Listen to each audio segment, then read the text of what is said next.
Well, good morning from northern Uganda. I know it's the middle of the night where you guys will be watching, so hopefully when you wake up this morning, you will have this video. I'm standing here with Lewis. He's one of our senior staff members with Lamplighter Ministries. Been working with us almost 5 years, correct? Is that correct?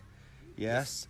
So we're here standing in it's a township called Kilak. Yeah, Kilak, and it has a Health Center 3. A Health Center 3 is pretty much a basic, what we would call a basic clinic in the United States. It's where people who are feeling sick can come and try to get diagnosed and get medicine. Obviously, it doesn't handle any kind of major surgical operations, and it also ministers a lot with the HIV positive population, which is extremely high in the northern Ugandan region. But we're standing here really, and I just wanted you to get a picture. Behind here this is the clinic. This is where they take in the patients, and then the nurses' quarters are right behind here, so you can see it's very strung out, very all around. So if people are sick and they need to walk out, they have to go out into the elements. But the biggest thing we're realizing is this health center services about how many people, Lewis? Close to 20,000 people. 20,000 people are dependent on this health center, and the reality is very few of them, if they are sick, have no real access to get here. And even if they have access to go out, it is hard for the medical personnel with resources to even get to the people that they're servicing.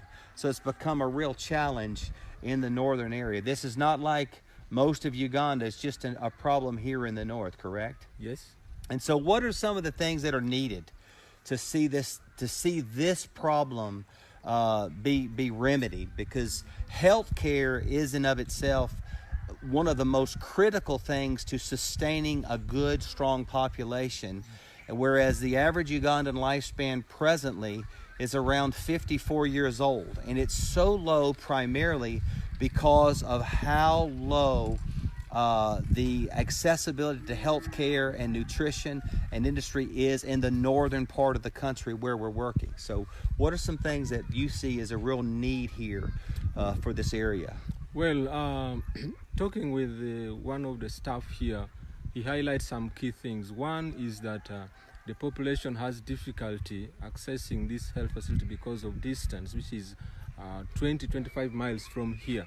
And so what they do is to try and have an outreach to the villages deep in the bushes.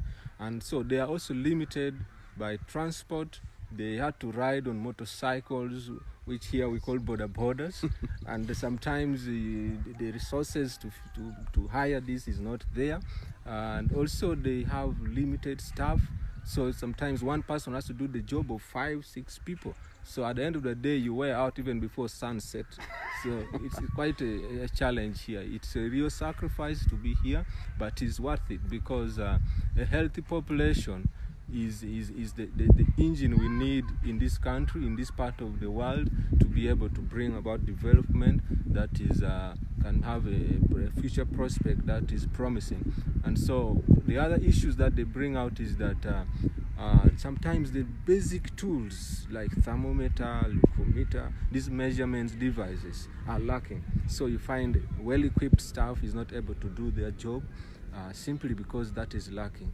At times you find that the accommodation is not there, because like here you only have like 8 of them who can reside here, can be accessed.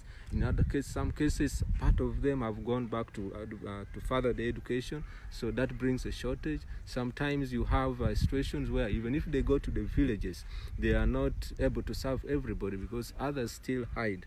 You know, they need to reach to the very home. So beside going to the village, you need to go door to door to access some of these people. So the people are afraid, they're distrustful, and they're also embarrassed. Many, if they have something like HIV, they're embarrassed for people to know.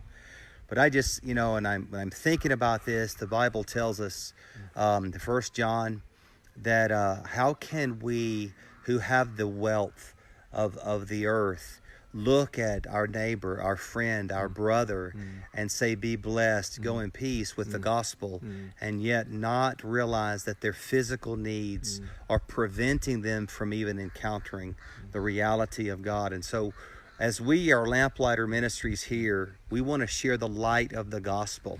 And sometimes that light is sparked. The flame is ignited by serving the people in their physical needs, not just feeding them, not just clothing them, but actually helping them get the adequate medical care that the Lord has blessed us with, so that they can grow in strength and health and receive the gospel and be everything that the Lord has them to be.